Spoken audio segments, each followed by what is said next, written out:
आज मैं आपको लाहौरी हरीसे की बहुत शानदार रेसिपी देने जा रही हूँ। आइए देखते हैं इसे हमने कैसे तैयार किया है।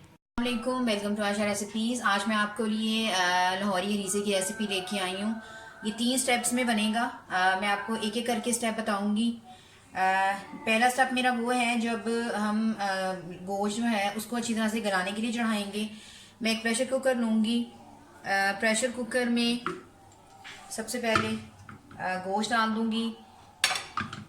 इसको बहुत अच्छी तरह से आपने गलाना है, यानी कि इसका रेशा रेशा अलग हो जाए। प्रेशर कुकर लें, इसमें गोश्त डाल दें और साबुत कलियाँ मैंने लहसुन की ली हैं और एक बड़े साइज़ की मैंने हरी मिर्च ली थी। ये सब चला जाएगा इसमें। मैंने ये बीफ का गोश्त लिया है, 1 किलो से ज़्यादा है ये गोश्त जो हम हरीसे में यूज़ करेंगे। इसके अलावा इसमें नमक डाल दें। इसमें रेड मिर्च यूज़ नहीं होती, काली मिर्च यूज़ होती है। तकरीबन 3 टेबलस्पून मैं वो ज़ीरा और साबुत धनिया पिसा हुआ डाल रही हूँ। इसके अलावा 1 टेबलस्पून जो है काली मिर्च जा रही है इसमें। 1 टेबलस्पून काली मिर्च गई है और 1 टेबलस्पून मैंने ज़ीरा लिया है साबुत, 2-3 सिनेमन स्टिक्स ली हैं बस। इसके अलावा इसमें कोई गरम मसाला और नहीं जाएगा फ़िलहाल। हम इसमें पिसा हुआ गरम मसाला बाद में यूज़ करेंगे। तकरीबन 3 टेबलस्पून मैंने लहसुन अदरक का पेस्ट डाला है। क्योंकि ये बीफ का गोश्त है तो ये देर से गलता है। मैंने 1 किलो से ज़्यादा बीफ का गोश्त लिया है, तो तकरीबन 1 किलो ही मैं इसमें पानी डाल रही हूँ। क्योंकि इसको पानी ज़्यादा चाहिए होता है, मटन से ज़्यादा पानी चाहिए होता है। तो इसका पहले स्टेप में मैं इसको प्रेशर लगा दूँगी और अब इसके दूसरे स्टेप की तरफ आते हैं।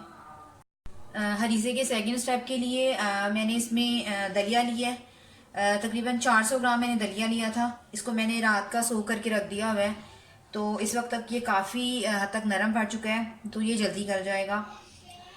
आधी प्याली मैंने चावलों की ली है, चावल नए हों तो ज़्यादा अच्छा है। और हाफ़ प्याली मैंने मूंग की दाल ली है। मैं छिलकों वाली ले रही हूँ, आप चाहें तो धुली भी ले सकते हैं और आप चाहें तो स्किप भी कर सकते हैं, लेकिन मुझे हरीसे में पसंद है तो मैं डाल रही हूँ। सेकंड स्टेप के लिए दलिया जो मैंने लिया है, मैं फिर से प्रेशर कुकर ले रही हूँ और दलिया और जो मैंने मूंग की दाल ली है और चावल लिए हैं, इनको पानी डाल के तो गलने के लिए चढ़ा दूँगी। और आँच आपने बिल्कुल यानी कि हल्की रखनी है इसको बनाते टाइम, क्योंकि ये सारी वो चीज़ें हैं, दालें जो बहुत ज़्यादा ओवर कुक हो जाती हैं प्रेशर कुकर में जाके, तो आपने इनको हल्की आंच पे बनाना है। इसको रख देती हूँ गलने के लिए। इसी के थर्ड स्टेप के लिए मैंने तकरीबन आधा किलो गोश्त लिया है। गोश्त के अंदर एक मैंने साइज़ का प्याज डाला है, 2 हरी मिर्चें, थोड़ी सी अदरक, और इसको मैं चॉपर पे चॉप करूँगी। और छोटे छोटे से कबाब बनाएंगे हम हरीसे में। छोटे छोटे से कबाब जो है वो लाजमी बनते हैं।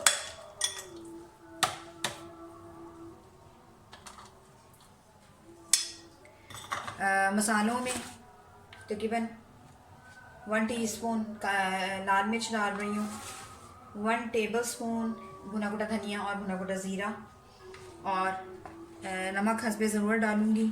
इसके अलावा गरम मसाला 1 टीस्पून, और इसको चॉप कर लें। कीमा मैंने पीस ली है, इसको थोड़ी सी देर के लिए 15 मिनट के लिए मैं सेट होने के लिए फ्रिज में रखूँगी। उसके बाद इसके कबाब बनाएंगे। कबाब मैंने रेडी कर लिए हैं, आए इनको फ्राई करते हैं। गोश्त जो है बिल्कुल अच्छी तरह से रेशे रेशे हो गए हैं इसके बिल्कुल। प्रेशर कुकर में जो मैंने गोश्त वगैरह चढ़ाया था, इस तरह से बिल्कुल इसकी शक्ल होनी चाहिए, अलग अलग रेशे होने चाहिए। इसके अलावा दूसरी साइड पे मैंने दूसरे प्रेशर में दलिया, चावल और मूंग की दाल चढ़ाई थी, वो भी अच्छी तरह से आपके सामने बिल्कुल अच्छी तरह से रेडी हो गई है। अब मैं इन दोनों चीज़ों को मिक्स कर दूँगी। खुले मुँह का मैंने बर्तन ले लिया है, दोनों चीज़ों को मिक्स कर दूँगी। मिक्स कर दें अच्छी तरह से, और मैं ब्लेंडर लूँगी। ब्लेंडर के साथ इसको आपस में बिल्कुल यकजान कर दूँगी।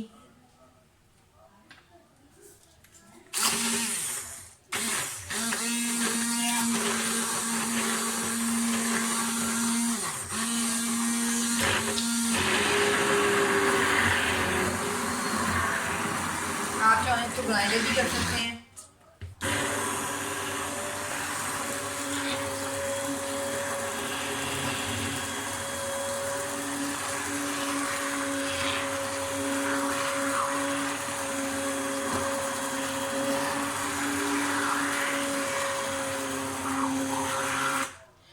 ब्लेंडर से बहुत अच्छी तरह से ब्लेंड हो जाता है। या देख सकते हैं आप कैसे रेशे बनना शुरू हो गए।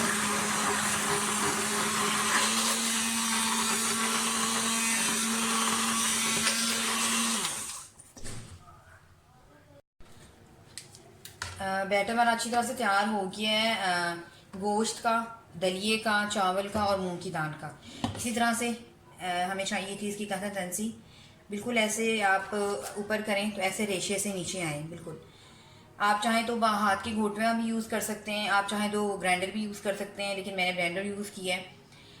आए अपने कबाब दूसरी साइड पे फ्राई करते हैं और साथ इसको चढ़ाते हैं चूल्हे पे। और मैं इसमें थोड़ा सा पानी भी अब यूज़ करूँगी क्योंकि बहुत ज़्यादा थिक है। इसके अलावा गरम मसाला और काली मिर्ची और डलेंगी। उसके बाद हम इसका तड़का लगाएंगे। आप देख सकते हैं कितना थिक है अभी ये।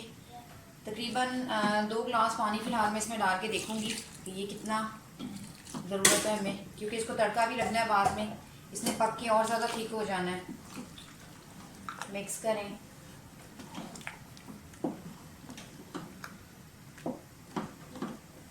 जितना ज़्यादा अच्छा आपने ग्राइंड किया होगा या घोटा होगा उतना ज़्यादा अच्छा रिज़ल्ट आएगा। साथ ही 1 टेबलस्पून भर के मैं इसमें गरम मसाला डाल रही हूँ और 1/2 टेबलस्पून इसमें मैं काली मिर्च और डाल रही हूँ। इसको मिक्स कर दें।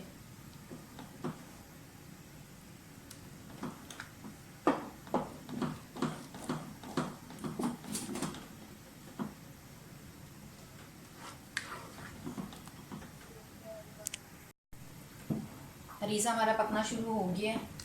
अभी 15-20 मिनट के लिए और कुक होगा ये। इसको हम दूसरी साइड पे कर देते हैं और कबाब तैयार करना शुरू करते हैं।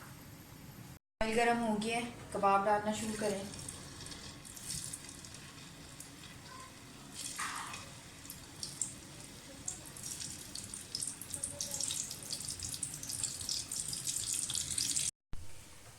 कबाब फ्राई हो जाए तो निकाल लें।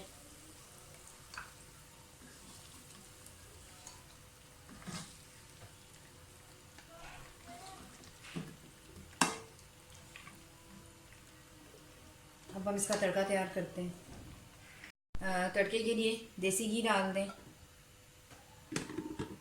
हरीसे को देसी घी के तड़का ही लगाया जाता है, उससे सही इसका सही टेस्ट जो है वो सामने आता है। अच्छा, आम तौर से तड़के के लिए पालक पीस के डाली जाती है तड़के में। एक मंच जितना हरीसा मैंने बनाया है उसके लिए 1 मंच आप पालक का ले लें और उसको बॉईल कर लें और उसको ग्राइंड करके उसको डाल दें और साथ हरी मिर्च है। लेकिन मैं जो हूँ पालक यूज़ नहीं कर रही, आप चाहें तो आप कर सकते हैं। घी हमारा गर्म हो जाए तो इसमें साथ ही घी को अच्छी तरह से गर्म कर लें, साथ ही इसमें हरी मिर्चें डाल दें। मैं हरी मिर्च डालूँगी, मैं पालक यूज़ नहीं कर रही। थोड़ा सा इसको फ्राई होने दें। हमारा तैयार हो गया। एक दूसरे बर्तन में मैंने हरीसा रखा है और साथ ही जो तड़का है वो मैं इसमें डाल दूँगी।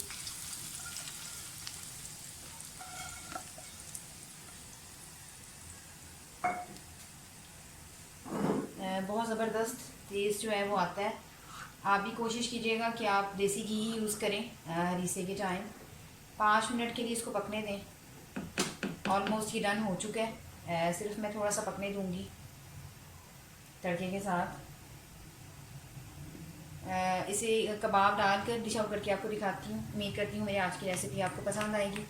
अगर आपको मेरी रेसिपीज़ पसंद आ रही हैं तो प्लीज़ मेरे चैनल आशा रेसिपीज़ को सब्सक्राइब कीजिए, लाइक कीजिए, शेयर कीजिए और सब्सक्राइब करके बेल का बटन ज़रूर दबाइए।